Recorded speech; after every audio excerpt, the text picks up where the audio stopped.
Hello everyone, welcome to education.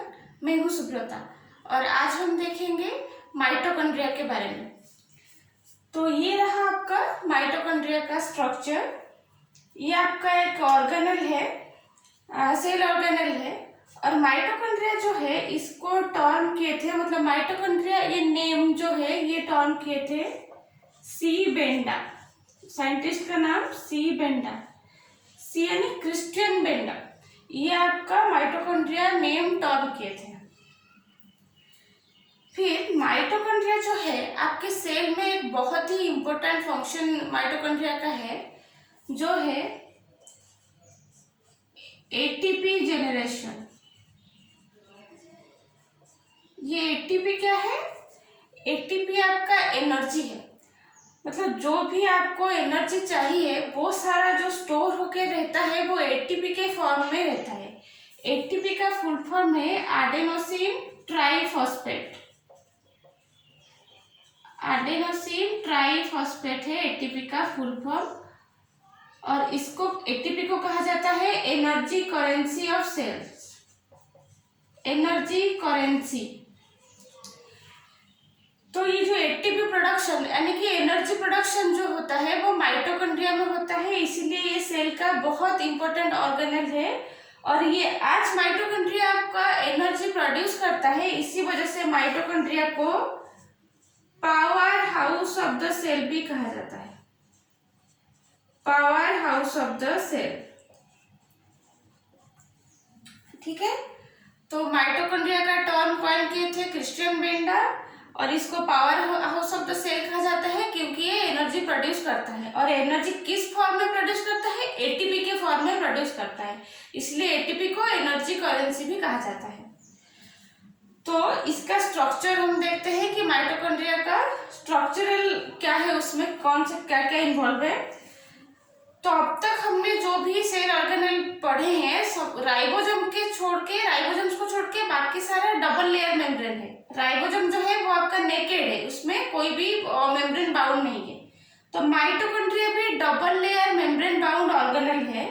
तो ये जो आपका है माइटोकॉन्ड्रिया का, ये आपका आउटर मेम्ब्रेन है। ये वो आपका आउटर मेम्ब्रेन। और ये जो आप फोल्डेड देख रहे हो ना, ये वाला पार्ट, ये जो ब्लैक में आप जो ये फोल्डेड स्ट्रक्चर देख रहे हो, ये आपका इनर मेम्ब्रेन है, ठीक है। तो टू लेयर स्ट्रक्चर है माइटोकॉन्ड्रिया भी, एक आउटर मेम्ब्रेन और एक इनर मेम्ब्रेन। और ये दोनों मेम्ब्रेन में क्या पिक्युलियरिटी है? ये जो आउटर मेम्ब्रेन है ये कंटिन्यूअस स्ट्रक्चर है, मतलब ये पूरा एक लेयर है जो माइटोकॉन्ड्रिया को कवर करता है। लेकिन आप इनर मेम्ब्रेन का थोड़ा देखो, ये जो आपका इनर मेम्ब्रेन है ये इस आउटर मेम्ब्रेन की तरह कंटिन्यूअस स्ट्रक्चर नहीं है, ये फोल्डेड स्ट्रक्चर है, ये ऐसे फोल्ड फॉर्म किया है। तो कोई रीजन होगा डेफिनेटली अगर ऐसे हुआ है तो इसमें। तो सबसे पहले देखते हैं इस फोल्ड को क्या कहते हैं। ये जो फोल्ड फॉर्म करता है उसको हम बोलते हैं क्रिस्टे। ये सिंगल में क्रिस्टा, ये सारा जो फोल्ड है उसको हम बोलते हैं क्रिस्टे। तो इनर मेम्ब्रेन जो होता है वो फोल्डेड मेम्ब्रेन होता है और इस फोल्ड को हम क्रिस्टे कहते हैं। और आउटर मेम्ब्रेन कंटिन्यूअस है। और ये क्यों इतना फोल्ड किया है? इसका रीजन है टू इंक्रीज सरफेस एरिया। मतलब ये जो फोल्ड फॉर्म किया है इसका रीजन यही है कि सरफेस एरिया को इंक्रीज करने के लिए ये सब फोल्डेड स्ट्रक्चर है। तो सरफेस एरिया को इंक्रीज करना क्यों जरूरी है ये भी जानना चाहिए। तो माइटोकॉन्ड्रिया का इंपॉर्टेंट फंक्शन क्या है? ATP generation. तो एटीपी जनरेट करने के लिए, मतलब एटीपी जनरेशन में जो भी केमिकल रिएक्शन होते हैं उनको ज्यादा सरफेस एरिया देने के लिए आपका ये फोल्डेड स्ट्रक्चर है। तो ये जो एनर्जी प्रोडक्शन के लिए सरफेस एरिया बढ़ाने के लिए ये फोल्डेड स्ट्रक्चर में है। इतना तक समझ में आया? तो ये जो आउटर मेम्ब्रेन इनर मेम्ब्रेन है, आउटर मेम्ब्रेन जो है वो कंटिन्यूअस है और पोरस भी है। ये आपका स्ट्रक्चरल जो होता है ना कैरेक्टरिस्टिक्स, ये आपको याद रखना है। आउटर मेम्ब्रेन जो है कंटिन्यूअस स्ट्रक्चर है एंड पोरस है। इनर मेम्ब्रेन है जो फोल्डेड स्ट्रक्चर है जिसको हम क्रिस्टे कहते हैं। तो ये जो माइटोकॉन्ड्रिया का दो मेम्ब्रेन है, ये आप देखो माइटोकॉन्ड्रिया को दो कंपार्टमेंट में नहीं डिवाइड कर रहे हैं, ये आउटर मेम्ब्रेन और ये इनर मेम्ब्रेन। ये रहा आपका आउटर कंपार्टमेंट, ये रहा आपका इनर कंपार्टमेंट, ठीक है। तो ये दोनों ही कंपार्टमेंट लेकिन एक्वस है। इनर कंपार्टमेंट में जो है उसको हम बोलते हैं, इनर कंपार्टमेंट को मैट्रिक्स। क्यों? ये डेंसली होमोजेनस सब्सटेंस होता है, इसको बोलते हैं मैट्रिक्स। ये रहा आपका आउटर कंपार्टमेंट। और ये जो आपका माइटोकॉन्ड्रिया है और जो लाइसोसोम है, ये दोनों में आपका बहुत सारे एंजाइम्स मिलते हैं, क्योंकि ये बहुत सारे इंपॉर्टेंट फंक्शन को कैरी आउट करते हैं। तो आउटर मेम्ब्रेन और इनर मेम्ब्रेन का एंजाइम्स, दोनों में एंजाइम्स होते हैं। मतलब इसका जो एंजाइम्स होता है, माइटोकॉन्ड्रिया में बहुत हाई अमाउंट में एंजाइम्स मिलते हैं। और ये सब मतलब आउटर मेम्ब्रेन के एंजाइम इसमें भी मिलते हैं, आउटर मेम्ब्रेन में भी मिलते हैं, इनर मेम्ब्रेन में भी एंजाइम्स मिलते हैं, आउटर कंपार्टमेंट में भी एंजाइम्स रहता है और इनर कंपार्टमेंट में भी एंजाइम्स रहते हैं। और खास बात ये है, सब स्पेसिफिक होता है। मतलब ऐसा नहीं कि आउटर मेम्ब्रेन का जो एंजाइम है वो यहाँ पे जाके काम कर सकते हैं, मतलब इसके कुछ पर्टिकुलर रोल है, आउटर कंपार्टमेंट का कुछ पर्टिकुलर फंक्शन है जिसके वजह से उसको एंजाइम चाहिए, तो फंक्शन स्पेसिफिक एंजाइम रहते हैं। तो आउटर मेम्ब्रेन के लिए उसके फंक्शन स्पेसिफिक एंजाइम, इनर के लिए उसको स्पेसिफिक एंजाइम, मैट्रिक्स में अपना स्पेसिफिक एंजाइम रहता है। तो ये एंजाइम मिलता है इसमें चारों, मतलब आउटर कंपार्टमेंट, मतलब both the compartments and both the membranes में आपका स्पेसिफिक एंजाइम्स मिलते हैं माइटोकॉन्ड्रिया के। और फंक्शन क्या होता है, जैसे कि जो एटीपी जनरेशन हुआ तो वो कहाँ होता है, मैट्रिक्स में जो होता है आपको ऐसे मिलेंगे। इसके बारे में डिटेल्स में आप हायर क्लास में पढ़ोगे। ऐसे पार्टिकल्स रहते हैं यहाँ पे, तो इस पार्टिकल्स को आप क्या कहते हैं, ऑक्सीजोम्स या H0 F1 पार्टिकल या एटीपी सिंथेज। इसके बारे में वरी करने के लिए जरूरत नहीं है, ये हम आगे की क्लासेस में देखेंगे। तो ये क्यों होगा, ऑक्सीजोम्स, H0 F1 पार्टिकल और ये एटीपी सिंथेसिस जिसको बोलते हैं, ये स्टॉक्ड पार्टिकल होता है बेसिकली। इसमें क्या होता है, वो एटीपी सिंथेसिस करता है, मतलब एटीपी प्रोडक्शन करता है, मतलब जो एनर्जी प्रोड्यूस होता है तो इसी में होता है। तो इसी का स्पेसिफिक एंजाइम यहाँ पे मिलेंगे, क्योंकि इनर मेम्ब्रेन में भी है और मैट्रिक्स में है, तो इसी एरिया में उसको एटीपी सिंथेसिस के लिए सारा एंजाइम्स आपको मिलेंगे। और माइटोकॉन्ड्रिया जो है और एक बहुत इंपॉर्टेंट काम करता है, मतलब वही जो सेलुलर रेस्पिरेशन, एनर्जी प्रोडक्शन जिसको आप बोलते हो, वही एटीपी सिंथेसिस, एरोबिक रेस्पिरेशन। ये हो गया एटीपी सिंथेसिस, दूसरा हो गया एरोबिक रेस्पिरेशन। आप अब पढ़ोगे ये क्या है, very famously known as TCA cycle. ये जो साइकिल है वो भी आपका माइटोकॉन्ड्रिया में ही होता है। मतलब आपका ग्लाइकोलिसिस आप पढ़ोगे, जब आगे देखेंगे मेटाबॉलिज्म में जाएंगे तो ग्लाइकोलिसिस हुआ, तो ये जो टीसीए साइकिल ग्लाइकोलिसिस जो नाम मैं बोल रही हूँ, इसका बैकग्राउंड यही है कि आप जो खाना खाते हो वो ब्रेकडाउन होगा, ब्रेकडाउन होने से एनर्जी आपको प्रोड्यूस होगा।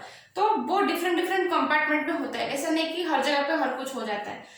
तो ग्लूकोज एक स्टेज, मतलब जो खाना खाए, मान लो कार्बोहाइड्रेट से स्टार्ट करते हैं, तो ग्लूकोज आपको एक स्टेज तक ब्रेकडाउन हुआ, उसका जो आगे की पार्ट, मतलब पूरा हम क्या पढ़े थे हम स्टार्टिंग में, जो कॉम्प्लेक्स फूड होता है वो सिंपलर फूड में कन्वर्ट होता है, जहां से आपको एनर्जी मिलता है।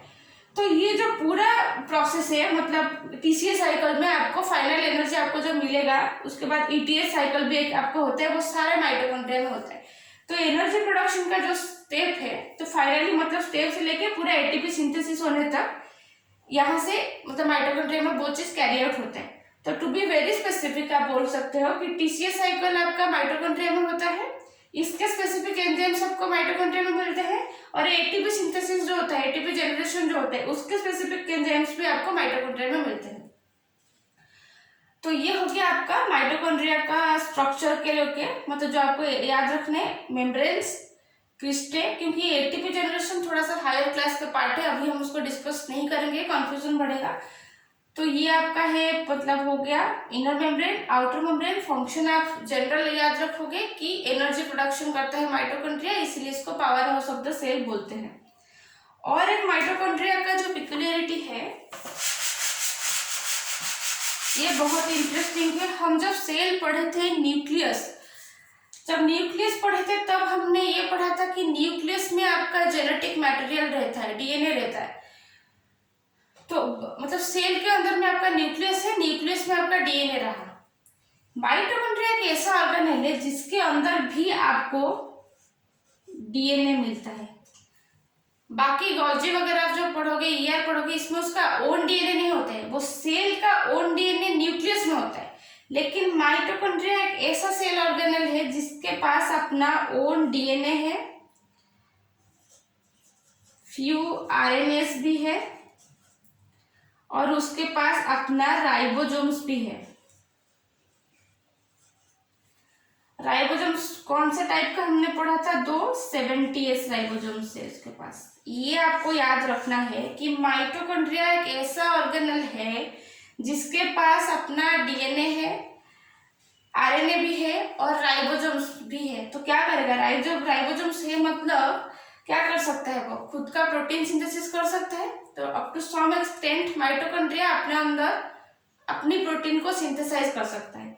डीएनए भी है तो ट्रांसफर में भी हेल्प करेगा। तो इसको मतलब ये जो बेसिक चीजें हैं जो न्यूक्लियस में जो जैसे डीएनए हो गया है तो इसके पास भी है।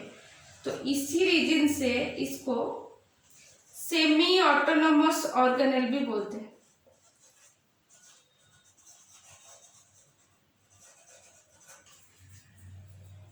देखिए डीन है मतलब डीन बेसिकली डीएनए क्या करता है? मतलब ये जीन्स है, जीन होगा मतलब वो अपना फंक्शन कैरी आउट करेगा DNA to RNA to protein. तो माइटोकॉन्ड्रिया के पास ये मतलब तो ये आपका कैरेक्टरिस्टिक्स फीचर हो गया कि वो अपना डीएनए रख रहा है, अपना आरएनए है और राइबोसोम्स है, तो वो भी प्रोटीन सिंथेसिस खुद का कर सकता है। तो ये है सेमी ऑटोनोमस ऑर्गेनेल, इसी वजह से माइटोकॉन्ड्रिया को कहा जाता है।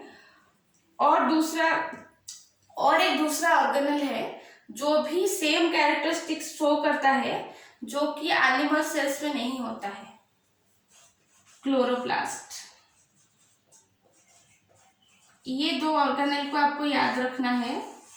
माइटोकॉन्ड्रिया और क्लोरोप्लास्ट ये ऐसे 2 ऑर्गेनेल्स है जिनके पास अपना ओन डीएनए राइबोसोम्स है, इसी वजह से उसको सेमी ऑटोनोमस ऑर्गेनेल कहा जाता है। और ये डिवाइड कैसे करता है? फ्यूजन के थ्रू। तो ये चीज आपको प्रोकैरियोटिक जब हम क्लास पढ़े थे आपने देखा था कि बैक्टीरिया कैसे डिवाइड करता है, फ्यूजन के थ्रू। उसके पास राइबोसोम्स कौन सा होता है? प्रोकैरियोट के पास 70S। तो कुछ प्रोकैरियोटिक कैरेक्टर से शो कर रहा है, फ्यूजन के थ्रू ये डिवाइड किया और राइबोसोम भी 70S के, राइबोसोम भी उसका अपना 70S है। तो इसके रिगार्डिंग जो थोड़ा हायर कंसेप्ट में बाद में देखेंगे, लेकिन आप सिंप्लीफाइड टर्म में अगर याद रखो, अगर कभी क्वेश्चन आता है तो ऑब्जेक्टिव्स में, तो माइटोकॉन्ड्रिया और क्लोरोप्लास्ट एक ऐसे 2 ऑर्गेनेल है वो जिसके पास प्रोकैरियोटिक फीचर्स है। ठीक है, तो माइटोकॉन्ड्रिया के बारे में ओवरऑली हमने आई थिंक इस लेवल के लिए कवर कर लिया है। तो आपको याद रखना है ये एक बहुत ही इंपॉर्टेंट ऑर्गेनेल है। उसके साथ और एक जो होता है इलेक्ट्रॉन ट्रांसपोर्ट चेन जो होता है वो अटैच होता है, वो भी हम हायर क्लास में देखेंगे। अभी के लिए आपको ये याद रखना है कि माइटोकॉन्ड्रिया डबल लेयर मेम्ब्रेन है। जो भी आप सेल ऑर्गेनेल पढ़ रहे हो सबसे पहले मेम्ब्रेन कवरिंग कितना है वो आप याद रखो, क्योंकि ये बेसिक्स है, इसको आपको क्लियर करना है। डबल लेयर मेम्ब्रेन है, इनर मेम्ब्रेन जो है फोल्डेड है जिसको क्रिस्टे कहते हैं, और ये powerhouse of the cell है उसको, क्योंकि वो एनर्जी प्रोड्यूस करता है in the form of ATP. और इसके पास ओन डीएनए, राइबोसोम्स और कुछ आरएनए होते हैं, जिसकी वजह से एक सेमी ऑटोनोमस ऑर्गेनेल है। सेमी क्यों, फुली ऑटोनोमस क्यों नहीं? क्योंकि आप आगे चल के देखोगे कि ये डिपेंडेंट है कि जो प्रोटीन सिंथेसाइज होता है उसका, ये अपना सारा प्रोटीन को खुद सिंथेसाइज नहीं करता। मेजरली जो प्रोटीन है वो न्यूक्लियस के थ्रू ही सिंथेसाइज होता है, न्यूक्लियस ही करता है, लेकिन अप टू सम एक्सटेंट कुछ हद तक ये अपना करता है, इसी वजह से वो सेमी ऑटोनोमस ऑर्गेनेल है। आई होप आपको माइटोकॉन्ड्रिया के बारे में कुछ क्लैरिटी आया हो। अगर कुछ भी डाउट हो तो आप हमें मेल कर सकते हो या फिर कमेंट कर सकते हो, तो फिर हम क्लियर ट्राई करेंगे कि आपके डाउट क्लियर करने के लिए। अगर आज का क्लास आपको अच्छा लगा तो हम जरूर लाइक कीजिए और हम अपने दोस्तों के साथ ये शेयर भी कीजिए और हमारे चैनल को सब्सक्राइब कीजिए ताकि जब नेक्स्ट वीडियो अपलोड हो आपको नोटिफिकेशन मिल जाए। Thank you so much.